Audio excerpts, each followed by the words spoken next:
नमस्कार, मैं हूं प्रशांत चुरहे। कोरोना महामारी है और इससे जंग जारी है, लेकिन इस सब के बीच हमें अपनी जिम्मेदारी समझनी है और सबसे ज्यादा जरूरी यह है कि हम कोरोना नियमों का पालन करें, फिजिकल डिस्टेंसिंग बनाए रखें, हाथ बार बार साफ करें और इनमें सबसे ज्यादा जरूरी ये मास्क आप जरूर लगा कर रखें। ये मास्क आप तब तक ना उतारें जब तक आप ये तय ना कर लें कि लोगों से आपकी और आपसे लोगों की एक सुरक्षित दूरी है, आप अकेले हैं, जैसे कि हम इस वक्त स्टूडियो में हैं, क्योंकि ये मास्क ही इस समय हमारा सबसे बड़ा हथियार है कोरोना के खिलाफ इस जंग में। और इस वक्त एक बेहद अहम खबर आ रही है आंध्र प्रदेश से, जहां दिल दहला देने वाला मामला सामने आया।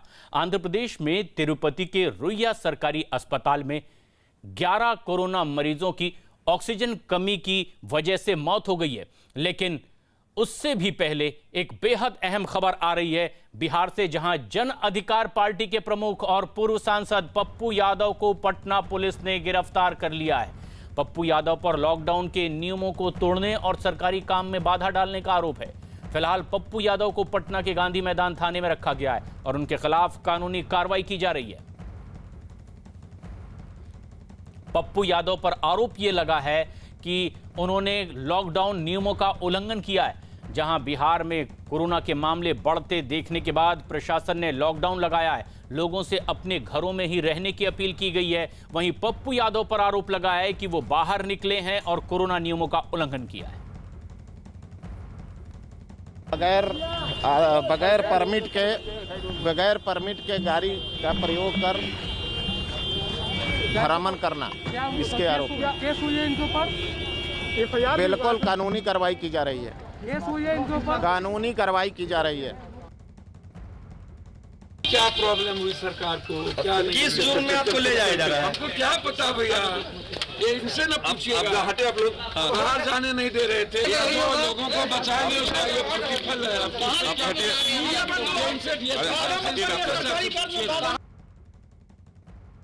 चंद्रमोहन कुमार हमारे सहयोगी फोन लाइन पर मौजूद हैं। चंद्रमोहन, क्या बताया गया है पुलिस की ओर से इस कार्रवाई की वजह?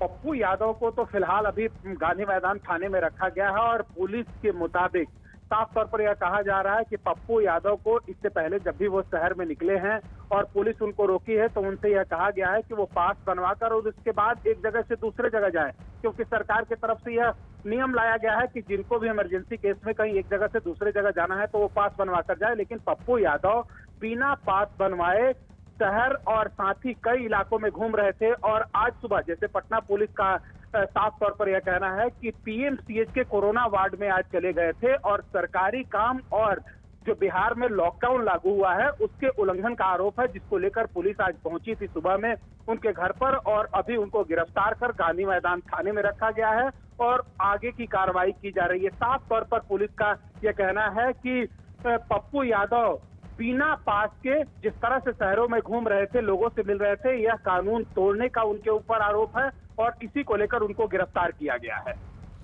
लेकिन ये एक बड़ी कार्रवाई है। पप्पू यादव अपनी ओर से क्या साफ कर पाए हैं? क्या वाकई वो ये मानते हैं कि एक चूक उनसे हुई है, गलती उनसे हुई है? पप्पू यादव का तो साफ तौर पर यह कहना है कि जब से कोरोना आया है उसके बाद से वो लगातार लोगों की सेवा कर रहे हैं और जिनको भी चाहे वो रेमडेसिविर की आवश्यकता हो, ऑक्सीजन की आवश्यकता हो या फिर खाने की आवश्यकता हो, वो लोगों तक पहुंचाने का काम कर रहे थे। और यह देखा भी गया है कि पप्पू यादव जिनको भी जरूरत पड़ती थी, पप्पू यादव उन तक उन सामानों को पहुंचाने की जरूर कोशिश करते थे, चाहे वो दवा हो या फिर खाना हो। पप्पू यादव का साफ तौर पर यह मानना है कि इसको लेकर उनको अब तक क्यों कार्रवाई की गई यह पता नहीं चल पाया है। हालांकि अभी वो गांधी मैदान थाने में हैं और पप्पू यादव का यह कहना है कि वो लगातार लोगों की सेवा कर रहे थे और आज उनको पुलिस गिरफ्तार कर अभी गांधी मैदान थाने में ले गई। पप्पू यादव की दलील ये कि वो जनसेवा के लिए बाहर निकले थे, लेकिन जनसेवा काबिले तारीफ है, लेकिन नियम का अगर उल्लंघन होता है तो उस पर सजा का भी प्रावधान।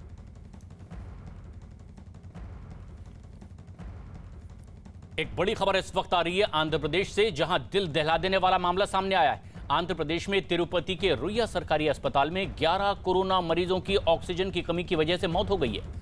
मुख्यमंत्री वाईएस जगनमोहन रेड्डी ने घटना की जांच के आदेश दे दिए हैं। वहीं इस घटना के बाद मुख्यमंत्री आज अस्पताल का दौरा करके हालात का जायजा भी ले सकते हैं। बड़ी घटना है क्योंकि 11 मरीजों की मौत हो गई है। आरोप लग रहा है कि ऑक्सीजन की कमी की वजह से तिरुपति में, आंध्र प्रदेश में इन मरीजों की मौत हुई है। लेकिन इस घटना के बाद इस पूरे मामले में जांच के आदेश भी मुख्यमंत्री जगनमोहन रेड्डी ने दे दिए हैं कि क्या वाकई ऑक्सीजन की कमी से इन मरीजों की मौत हुई है, और अगर ऑक्सीजन की कमी हुई तो इसके लिए जिम्मेदार कौन है। उन दोषियों पर सख्त कार्रवाई होनी चाहिए और इसके लिए जांच के आदेश मुख्यमंत्री ने जरूर दिए। लेकिन माना यह भी जा रहा है कि वो खुद इस अस्पताल का दौरा कर सकते हैं हालात को देखने, जानने और समझने के लिए, क्योंकि तिरुपति में रुइया अस्पताल में 11 मरीजों की मौत हो गई है। कोरोना के दूसरे लहर के कहर के बीच लगातार दूसरे दिन एक राहत वाली खबर आई। स्वास्थ्य मंत्रालय के आंकड़ों के मुताबिक पिछले 24 घंटे में देश भर में कोरोना के करीब 3,29,000 केस सामने आए हैं, जो कि एक दिन पहले आए मामले से करीब 35,000 केस कम हैं। बीते 24 घंटे में कोरोना की वजह से 3,876 मरीजों की हालांकि मौत भी हुई है। लगातार ये दूसरा दिन है जब कोरोना के नए मामलों में अब गिरावट देखी जा रही है। लेकिन बताया यह भी जा रहा है कि ये जांच में कमी यानी टेस्टिंग में कमी की वजह से कोरोना पॉजिटिव मरीजों की तादाद में कमी नहीं है, बल्कि पिछले 24 घंटे के मुकाबले इस 24 घंटे में जांच ज्यादा हुई है, पर पॉजिटिव पाए जाने वाले कोरोना मरीजों की तादाद में कमी है। ये एक सुखद संकेत भी है कि क्या अब ये सख्ती और कार्रवाई व्यवस्था इंतजाम कुछ नए आंकड़े दे रही है जो कमी ला रहे हैं।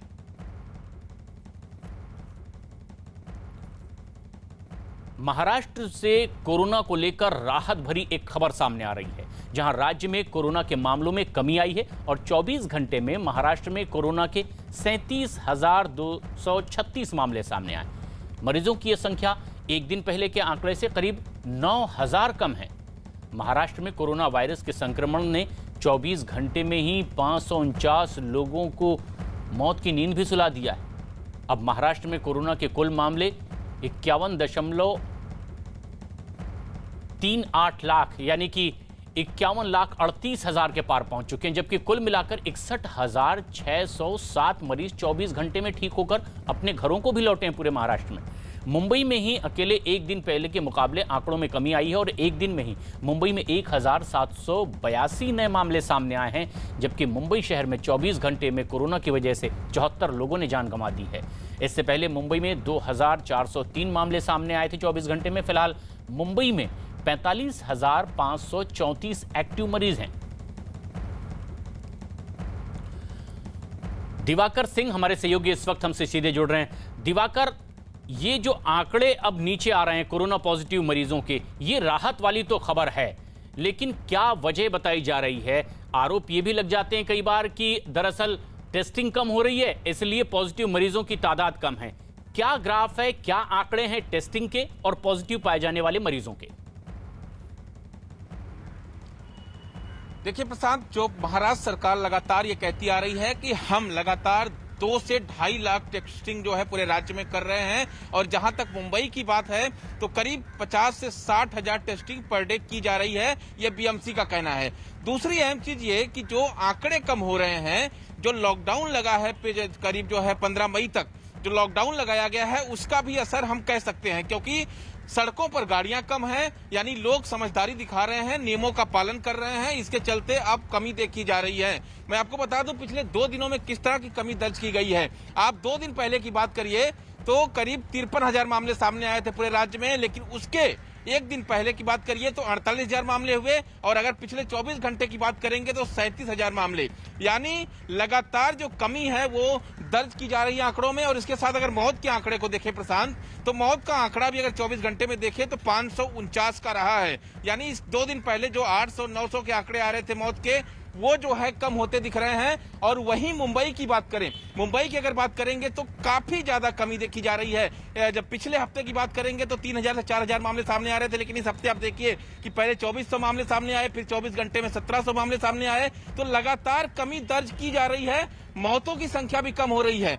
तो कहीं ना कहीं जो चर्चा है बीएमसी के मॉडल की मुंबई को लेकर, वो चर्चा का दौर भी लगातार चल रहा है और बीएमसी से तमाम राज्य जो है वो संपर्क में है कि आखिर कैसे ये संभव हुआ जिसके चलते मामले जो है वो कम हो रहे हैं। तो इसीलिए जिस तरह से काम किया जा रहा है यहाँ पर, उसको देखते हुए राज्य सरकार का ये दावा है कि हम लगातार टेस्टिंग जारी रखेंगे और आने वाले समय में हमारा टारगेट यही है कि जो है और कम मामले आए और टेस्टिंग ज्यादा हो। लेकिन दूसरी अहम चीज प्रशांत, जो सरकार से अपडेट मिल रही है कि जो लॉकडाउन महाराष्ट्र में लगा हुआ है वो लॉकडाउन 15 दिनों के लिए और एक्सटेंड किया जा सकता है, जिसका फैसला कल जब कैबिनेट की बैठक होगी बुधवार के दिन तब जो है होगा। ये एक बड़ी खबर भी है दिवाकर जो आप दे रहे हैं दर्शकों को कि कल एक बेहद अहम बैठक जिसमें यह फैसला भी होने की उम्मीद कि महाराष्ट्र में ये लॉकडाउन आगे और 15 दिनों के लिए बढ़ाया जा सकता है हालात और बेहतर करने के लिए। लेकिन आधिकारिक तौर पर बैठक में ही यह फैसला सरकार की ओर से होगा। लेकिन बड़ा सवाल इस बीच दिवाकर ये भी कि अब जिस बात पर जोर दिया जा रहा है सरकारों की ओर से कि टीकाकरण तेजी से हो ताकि एक सुरक्षा कवच लोगों को मिल सके, उसकी क्या स्थिति है? क्या उसमें कुछ अब रफ्तार और आ पाई है? देखिए, टीकाकरण की अगर बात करें प्रशांत, तो महाराष्ट्र सरकार हो या बीएमसी हो, एक ही बात दोहराते रहे हैं कि उन्हें केंद्र सरकार से बराबर जो वैक्सीन की संख्या है वो बहुत कम मिल रही है, जिसके चलते वो वैक्सीनेशन नहीं कर पा रहे हैं। लेकिन जो वैक्सीन मिल रही है लगातार लोगों को लगाई जा रही है और ये आंकड़े भी जो महाराष्ट्र सरकार की तरफ जारी किए गए हैं उसके मुताबिक वैक्सीनेशन के मामले में महाराष्ट्र नंबर 1 पर है इस वक्त, जो महाराष्ट्र सरकार का दावा है। लेकिन अहम चीज ये कि जो वैक्सीन नहीं मिल पा रही है, आज भी अगर आप तमाम सेंटर्स पे जाएंगे तो सिर्फ 18 से 44 साल के बीच के लोगों को, वो भी लिमिटेड लोगों को वैक्सीन बीएमसी दे पा रही है। या फिर किसी और जिले की बात करें राज्य के, तो यहाँ पर सिर्फ लिमिटेड लोगों को वैक्सीन मिल रही है और उनका इसकी तरफ पीछे दलील ये है कि उन्हें वैक्सीन केंद्र से नहीं मिल रही है, जिसके चलते वो वैक्सीनेशन यानी फिलहाल कलेक्टिव एफर्ट्स की जरूरत भी है कि अब टीकाकरण में भी तेजी आए, लोग भी अपनी जिम्मेदारियां समझें ताकि कोरोना से ये जंग बेहतर तरीके से लड़ी जा सके और ये हालात और बेहतर भी हों। दिल्ली से एक बेहद अहम खबर आ रही है। यहां कोरोना के मामलों में अब गिरावट दर्ज की गई है। पिछले 24 घंटों के भीतर दिल्ली में कोरोना के 12,651 नए मामले सामने आए हैं, जो कल के मुकाबले 685 कम हैं। वहीं कोरोना की वजह से 24 घंटे में ही दिल्ली में 319 लोगों ने अपनी जान गंवाई है। दिल्ली में अब तक कोरोना से 19,663 लोगों की मौत भी हो चुकी है। वहीं कोरोना के एक्टिव मरीज 85,258 इस वक्त दिल्ली में, और दिल्ली में संक्रमण दर 20% से कम है। मौजूदा समय में संक्रमण दर 19.10% है, जबकि कुल मिला कभी ये कल 24.56% हुआ करती थी।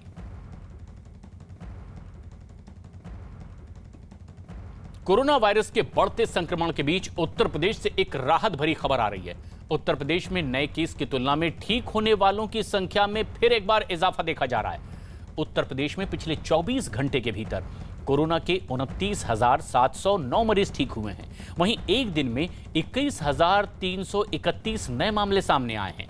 वहीं 24 घंटे में उत्तर प्रदेश में कोरोना की वजह से 278 लोगों की जान भी चली गई। एक्टिव मरीजों की संख्या उत्तर प्रदेश में जो देखी जा रही है उसमें भी कमी आई है।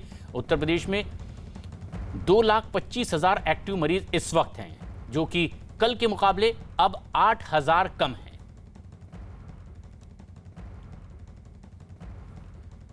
वहीं बिहार में भी कोरोना मामलों में एक बार फिर से अब कमी दर्ज की गई है। जहां पिछले 24 घंटे में 10,174 कोरोना मरीज मिले, तो कल के मुकाबले करीब 1,000 कम है। वहीं 24 घंटे में बिहार में कोरोना की वजह से 75 लोगों की मौत हुई। बिहार में एक्टिव मरीज 1,05,000 हो गए हैं। वहीं पटना में 24 घंटे में 1,745 नए मरीज सामने आए हैं।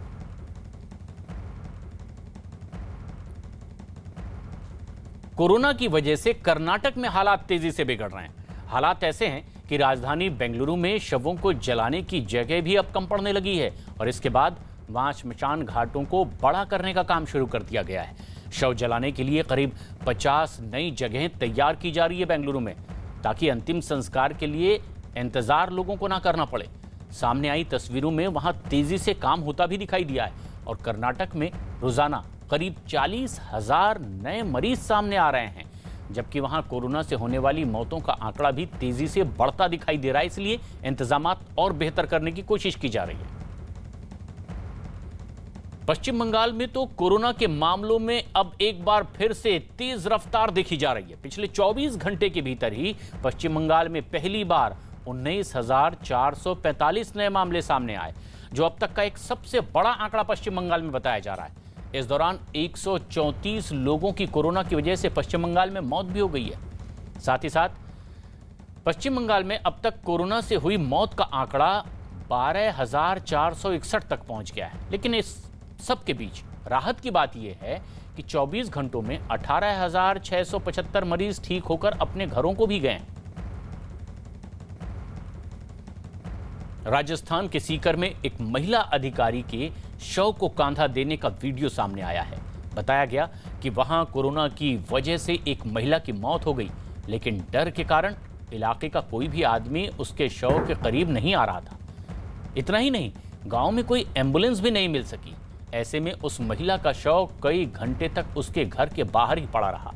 और जब इस बात की जानकारी वहां की तहसीलदार रजनी यादव तक पहुंची, तो वो तहसीलदार रजनी यादव खुद पीपीई किट पहनकर उस महिला के शव को कांधा देने के लिए पहुंच गई।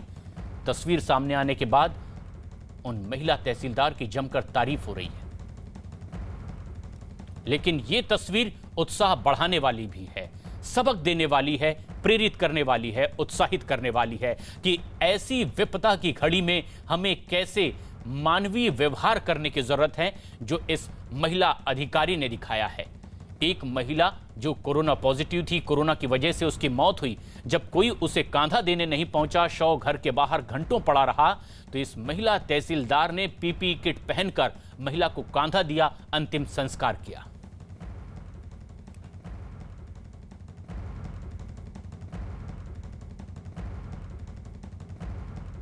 एक बड़ी खबर इस वक्त आ रही है छत्तीसगढ़ से। कोरोना का संक्रमण अब छत्तीसगढ़ के दंडकारण्य तक पहुंच चुका है। जानकारी आ रही है कि कोरोना की वजह से दंडकारण्य में 10 नक्सलियों की मौत हो गई है, जिनका कल अंतिम संस्कार किया गया। बताया जा रहा है कि करीब 400 नक्सलियों में कोरोना का संक्रमण फैल गया है।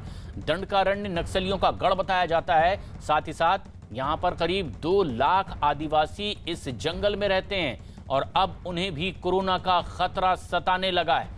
ऐसे में जबकि 400 नक्सली इस दंडकारण्य इलाके में पॉजिटिव हैं, कोरोना ग्रस्त हैं, और 10 नक्सलियों की कोरोना की वजह से मौत हो चुकी है, जो खासतौर पर दंडकारण्य के इलाके में होते हैं। लेकिन इस बीच अब डर उन आदिवासियों के लिए भी जो इस दंडकारण्य के इलाके में रहते हैं। आदित्य राय हमारे सहयोगी इस वक्त हमसे सीधे फोन लाइन पर जुड़ रहे हैं रायपुर में। आदित्य, ये एक घटना किस तरह की तस्दीक कर रही है? प्रशासनिक अमला अब किस तरह से सक्रिय होगा ताकि वहां आसपास के आदिवासी अब इसकी चपेट में ना आ सकें? जी प्रशांत, ये बहुत ही गंभीर बात है, क्योंकि जिस इलाके में ये संक्रमण फैला हुआ है और 400 से ज्यादा नक्सली जिस इलाके में पॉजिटिव आए हैं, वो इलाका करीब 2 लाख आदिवासियों से घिरा हुआ है। 2 दिन पहले दंतेवाड़ा के एसपी अभिषेक पल्लव ने एक अपील की थी। उसी वक्त नक्सलियों के पॉजिटिव आने की खबरें जो है वो अंदरूनी इलाकों से बाहर आई थी। उसी वक्त दंतेवाड़ा एसपी अभिषेक पल्लव ने नक्सलियों से अपील की थी कि जितने भी बीमार नक्सली है वो सरेंडर कर दे और सरेंडर करके वो बाहर आ जाए। सरकार उनका पूरी तरीके से इलाज कराएगी। अगर वो बाहर नहीं आते हैं तो ये संक्रमण ग्रामीणों में फैलेगा। लेकिन नक्सलियों की तरफ से फिर इसका कोई जवाब नहीं आया और अब खबर आ रही है कि कल 10 नक्सलियों की कोविड से मौत हो गई। उनका अंतिम संस्कार कल किया गया और 400 से ज्यादा नक्सली अब इस संक्रमण से प्रभावित है। 2 लाख जो आदिवासी है जो इस इलाके में रहते हैं, अगर नक्सलियों का इलाज नहीं हुआ और ये संक्रमण अगर फैल गया तो 2 लाख आदिवासी इस पूरे संक्रमण की चपेट में आएंगे।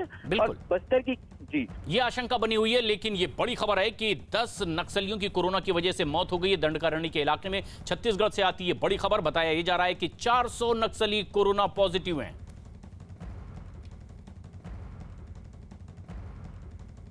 मध्य प्रदेश के शिवपुरी से हैरान कर देने वाली तस्वीरें सामने आई है। वहां एक गांव में इकट्ठा भीड़ को हटाने पहुंची पुलिस पर ही पथराव कर दिया गया। बताया गया कि एक बाबा के कहने पर कोरोना से बचने के लिए यहां पूजा की जा रही थी। यह आयोजन पिछले कुछ दिनों से यहां लगातार हो रहा था, जिसमें बड़ी तादाद में भीड़ जुटने लगी थी। और ऐसे में जब जानकारी पुलिस को मिली तो पुलिस वहां लोगों को हटाने के लिए पहुंची। लॉकडाउन का पालन करने की बजाय लोगों ने पुलिस पर ही यहां हमला बोल दिया। गुस्साए लोगों ने पुलिस टीम पर जमकर पथराव किया। जिसमें कई पुलिस वाले घायल तक हो गए हैं।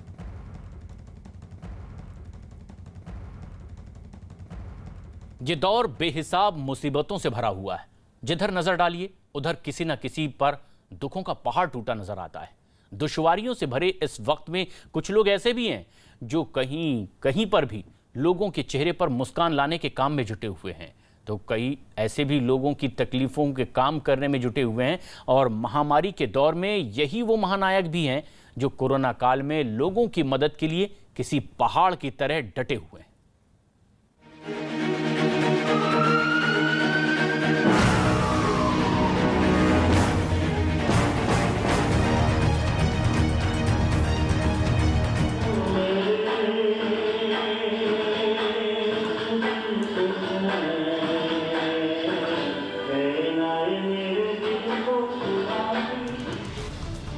ये वक्त जितना हौसला बनाए रखने का है उतना ही लोगों को हौसला देने का भी है।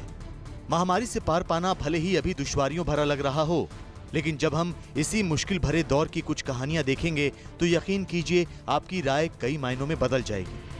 क्योंकि अब जो कहानी हम आपको दिखाने जा रहे हैं वो महामारी के दौर में उन योद्धाओं की कहानी है जिनके हौसले, जिनकी हिम्मत, जिनके जज्बे, जिनके निस्वार्थ भाव ने मिसाल कायम की है। ये लोग ना सिर्फ कोरोना पीड़ितों की दिन रात मदद में जुटे हैं, बल्कि देश को इस वक्त एक ऐसा सकारात्मक संदेश दे रहे हैं जिसके बूते कई लोगों की जिंदगी बदल सकती है।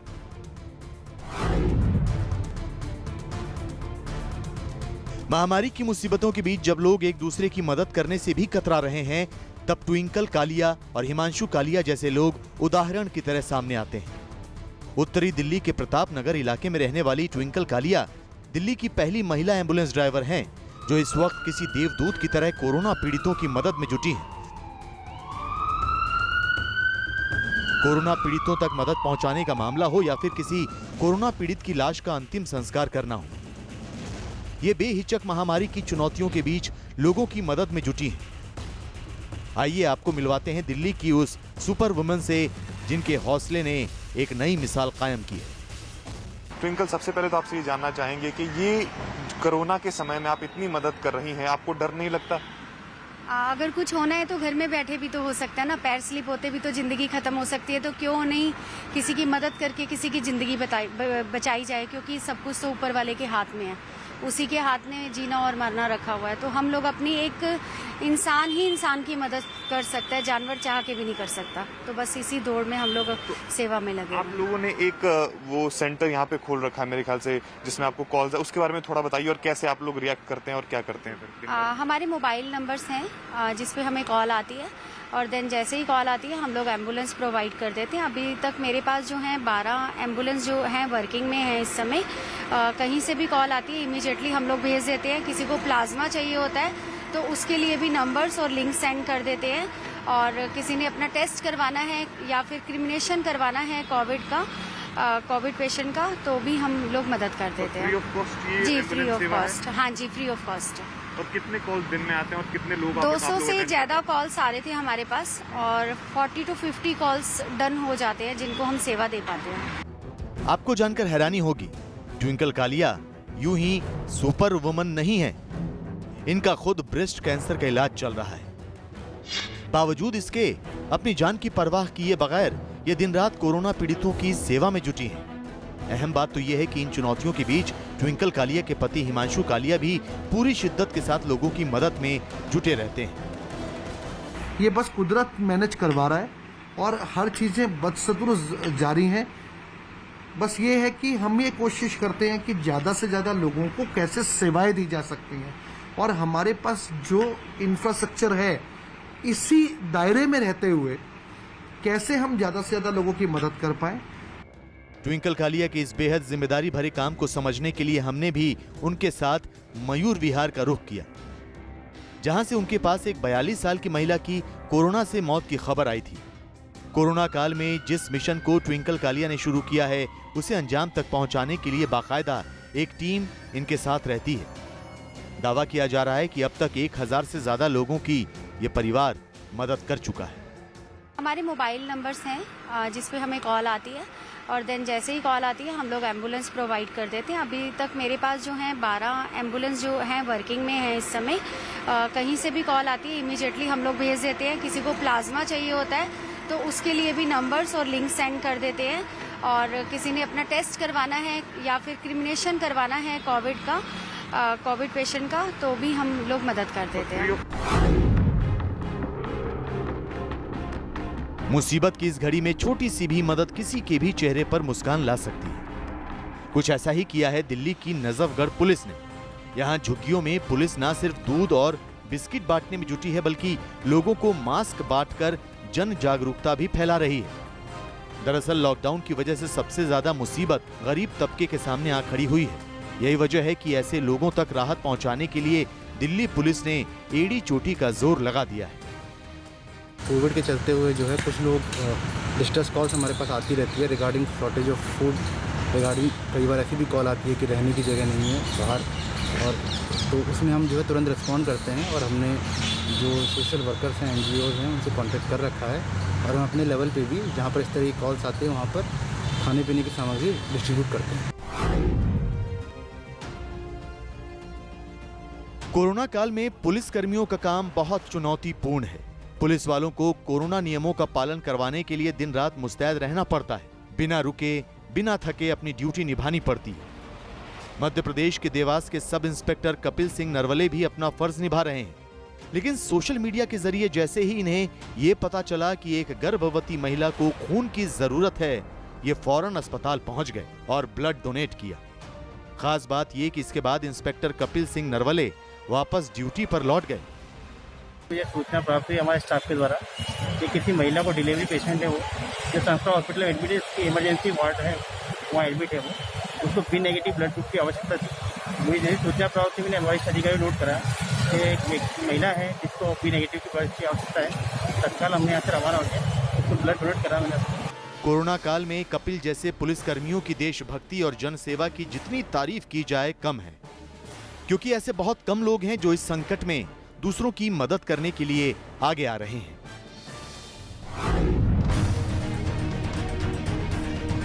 कोरोना के इस आफतकाल में जहां कुछ लोग अपनों से किनारा कर रहे हैं, वहीं बिहार के वैशाली से आई ये तस्वीरें एक सबक है।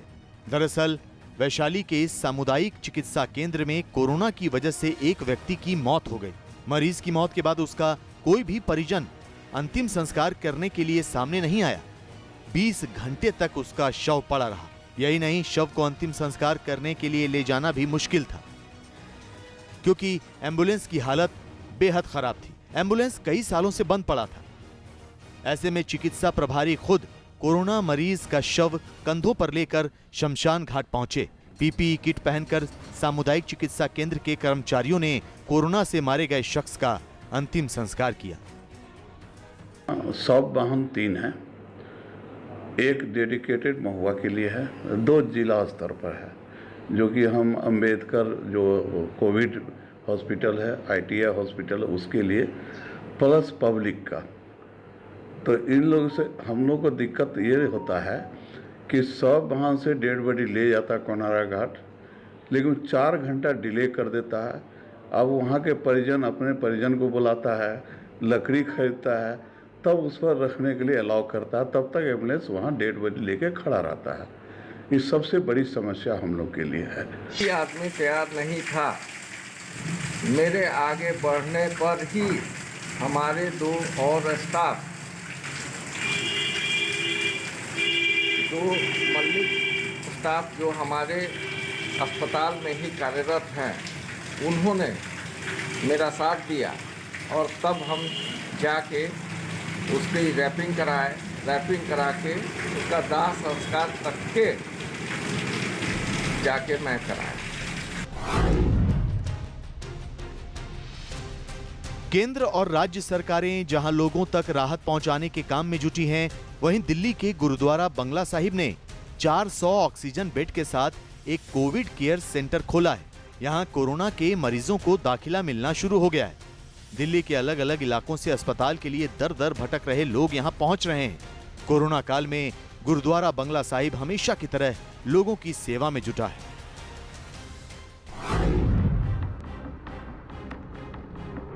दिल्ली से सटे साइबर सिटी गुरुग्राम में भी कोरोना मरीजों की मदद के लिए कई संस्थाएं सामने आ रही हैं। ऐसी ही एक संस्था है हेमकुंट फाउंडेशन। इस संस्था ने गुरुग्राम के सेक्टर 61 में कोविड ऑक्सीजन सेंटर बनाया है, जिसमें एक समय में 500 मरीजों को ऑक्सीजन की सप्लाई दी जा सकती है। गुरुग्राम के इस सेंटर में हर बेड के साथ एक कूलर या पंखा लगा हुआ है।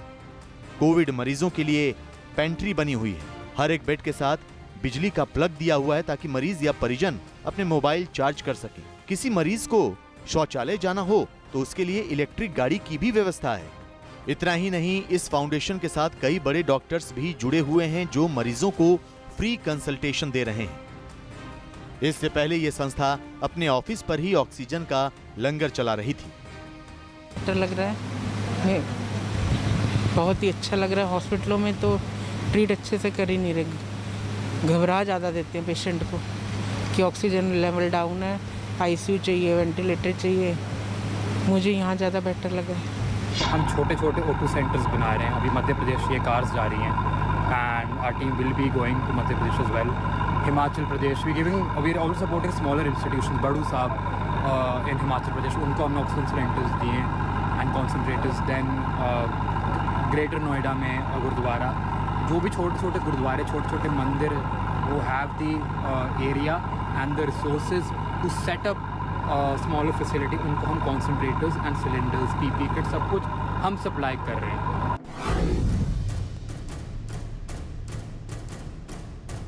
मध्य प्रदेश में लॉकडाउन की वजह से बुरहानपुर के असहाय बुजुर्ग और दिव्यांगों के पेट की आग बुझाने का काम कर रही है ये संस्था।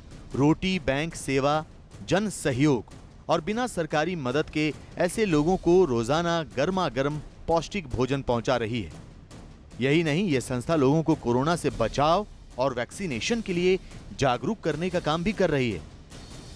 रोटी बैंक से रोजाना नियमित रूप से मुफ्त भोजन हासिल करने वाले बुजुर्ग भी इस सेवा से काफी खुश हैं और इससे जुड़े लोगों की तारीफ करते नहीं थकते। साल भर हो गए देख रहे हैं, साल भर से देख रहे हैं हम। गरीबों को टिफिन आ रहा है, बेचारे को कहीं होता नहीं उनसे, उनको आधी रोटी मिल रही है तो बहुत अच्छा काम है। आज समाज और देश को ऐसे ही लोगों की जरूरत है जो निस्वार्थ भाव से लोगों की मदद करें और कोरोना से जंग को जीतने में अपना किरदार अदा करें।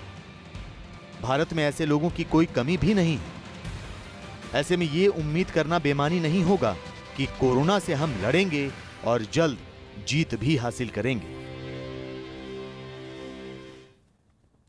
एक बड़ी खबर इस वक्त आ रही है। बीजेपी अध्यक्ष जेपी नड्डा ने कांग्रेस पार्टी पर निशाना साधते हुए सोनिया गांधी को चिट्ठी लिखी है। नड्डा ने कांग्रेस के कुछ बड़े नेताओं पर निशाना साधते हुए लिखा है कि महामारी के इस दौर में कांग्रेस के कुछ नेता लोगों की मदद कर रहे हैं, लेकिन पार्टी के कई बड़े नेताओं के नकारात्मक बातें उनके अच्छे काम को बदनाम कर रही है। नड्डा ने लिखा है कि पीएम मोदी के नेतृत्व में देश कोरोना से जंग लड़ रहा है और इस मुश्किल दौर में हमें अपने कोविड वॉरियर और राज्यों के सहयोग पर पूरा भरोसा है। नड्डा ने सोनिया से सवाल किया है कि इस मुसीबत के दौर में आपकी पार्टी के नेताओं का बर्ताव कोरोना वॉरियर के हौसलों को कमजोर कर रहा है। कहीं आपकी पार्टी के नेता कोरोना के खिलाफ लड़ाई कमजोर तो नहीं कर रहे हैं? एक बड़ा सवाल बीजेपी राष्ट्रीय अध्यक्ष जेपी नड्डा का सोनिया गांधी को लिखे गए पत्र में। ऐसे में जबकि उन्होंने इस बात की भी तारीफ की है कि कुछ नेता तो अच्छा काम कर रहे हैं, लेकिन अगर वरिष्ठ नेता नकारात्मक भाव से काम कर रहे होंगे तो अच्छा काम करने वालों के इरादों पर इसका असर पड़ता है। इसलिए बेहद गंभीर सवाल किया है जेपी नड्डा ने सोनिया गांधी को चिट्ठी लिखते हुए। अमिताभ सिन्हा हमारे वरिष्ठ सहयोगी इस वक्त हमसे सीधे जुड़ रहे हैं। अमिताभ, ये पत्र लिखने का मकसद क्या है और क्या ऐसी बात है जो पहुंचाना चाहते हैं कांग्रेस तक जेपी नड्डा?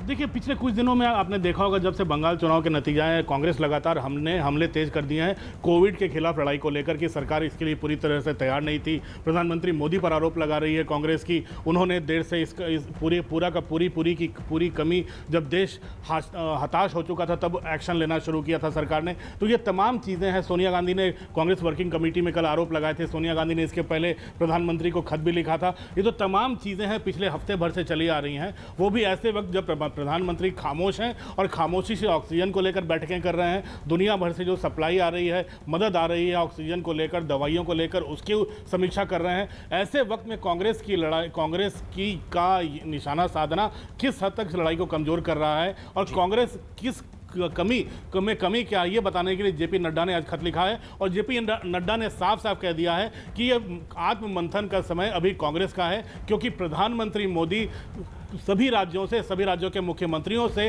सलाह करके पूरे काम को आगे बढ़ा रहे हैं। ऐसे में कांग्रेस का ऐसे नेगेटिविटी फैलाना कोविड वॉरियर का भी मनोबल गिराता है और साथ ही साथ सरकार जो काम आगे बढ़ाने की कोशिश कर रही है उसमें भी नकारात्मकता पैदा करता है। इसलिए सोनिया गांधी और कांग्रेस को सीधे सीधे खत लिखकर जेपी नड्डा ने, जो बीजेपी अध्यक्ष हैं, उन्होंने चेताया है।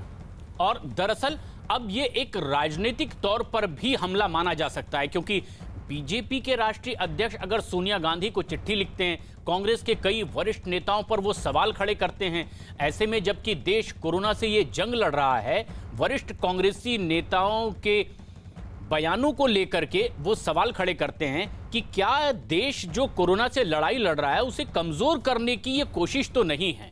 अमिताभ सिन्हा वरिष्ठ सहयोगी लगातार हमारे साथ बने हुए। अमिताभ, ये जो पत्र लिख करके सोनिया गांधी से सवाल किया गया है, क्या सीधे उनके नेतृत्व पर भी सवाल है कि क्या आपके पार्टी के नेता आपकी उस राय को नहीं मान रहे, जबकि पूरे देश के साथ पार्टी को खड़ा होना चाहिए, हर राजनीतिक दल को और नेता को खड़ा होना चाहिए?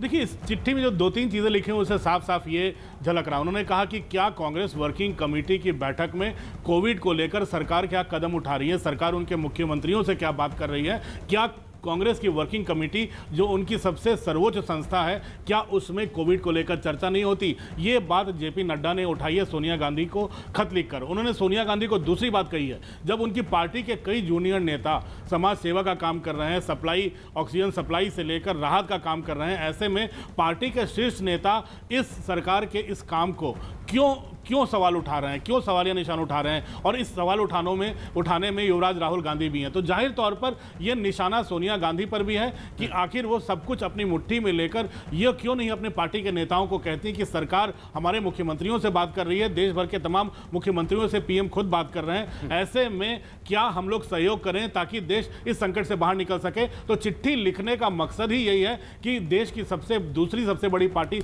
जो मुख्य विपक्षी दल है उसके नेताओं को ये जताना कि आप आइए, आगे बढ़िए, साथ दीजिए, हम इस जंग में साथ लड़के जीतेंगे। क्योंकि पिछले कई वक्त में ये देखा गया है कि कई सवाल खड़े किए गए, हालांकि सवाल सरकार से किए जा रहे थे, लेकिन ऐसे में बीजेपी अब सवाल ये उठा रही है कि क्या उन कोरोना योद्धाओं के हौसले को पस्त करने वाली ये हरकत नहीं होगी जो इस विपदा की घड़ी में लोगों को प्रोत्साहित कर रहे हैं, सहयोग दे रहे हैं और पूरा देश एकजुट है कोरोना के खिलाफ इस जंग में। लेकिन इस बीच एक बेहद अहम खबर भी आ रही है बिहार से।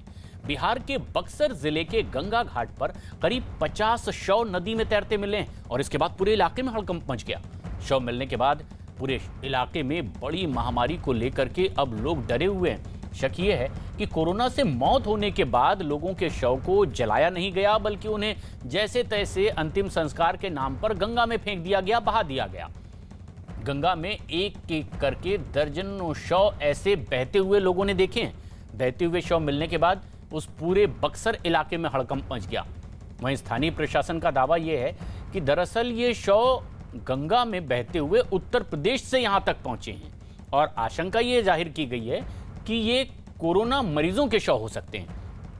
बक्सर के स्थानीय प्रशासन का अनुमान है कि परिजनों को इन शवों को दफनाने की कोई जगह वहां नहीं मिली होगी और इसीलिए उन्होंने गंगा में इसे बहा दिया गया होगा और अलग अलग तरह की बयानबाजी भी इस पर हो रही है।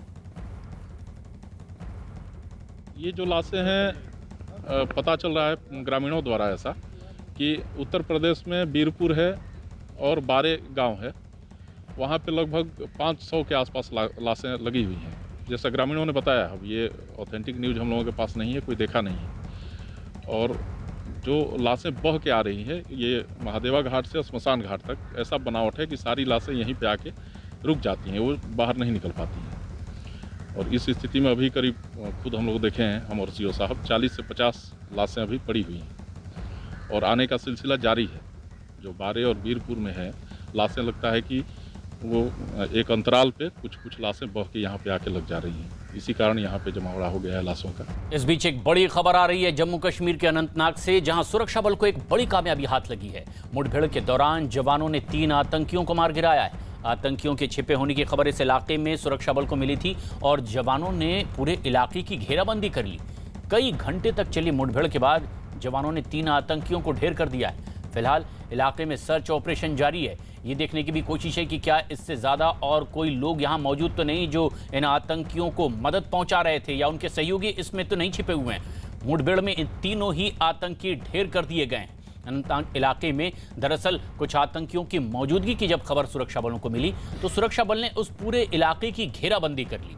शुरुआत में तो इन्हें सरेंडर करने के लिए भी कहा गया, लेकिन इसके बाद जैसे ही आतंकियों की ओर से फायरिंग हुई, सुरक्षा बल की ओर से भी जवाबी कार्रवाई शुरू हो गई और घंटों ये फायरिंग चलती रही और इस मुठभेड़ में 3 आतंकी मारे गए। रिफत अब्दुल्ला हमारे सहयोगी फोन लाइन पर मौजूद हैं। रिफत, क्या ताजा हालात अनंतनाग में वहां बने हुए हैं जहां ये मुठभेड़ हुई?